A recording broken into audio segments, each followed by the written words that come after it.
This training is extremely important, not only just in the department, but so we can provide service to our community. And that's why this is so important, that we want to make sure that we are proficient in those areas where if an emergency happens, that we are ready to respond and that they're trained, the officers are trained, equipped, and have what they need. And so, again, they're going to revert back to muscle memory.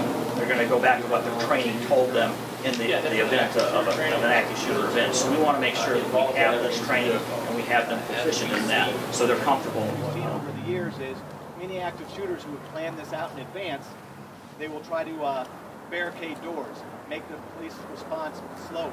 So we want to make sure our officers know how to use the tools that we've provided them out in the field and be able to use those tools safely.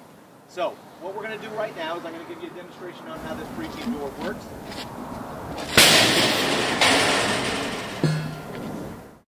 Is that good? Is that what you want? Come back. I wanted to talk about a couple of the points for what you can see as you were going down into this training. Essentially, we're responding to an active shooter, so there is some sort of response. It's not just showing up in an unknown problem call. So, as the officer in training is going through that scenario, you may have noticed him try a door handle. He didn't waste time at that doorway. When an active shooter, if we have some sort of stimulus, either loud noises or shooting, we're going to pass by those doors, especially if they're not. We're not going to take the time to breach as we saw outside.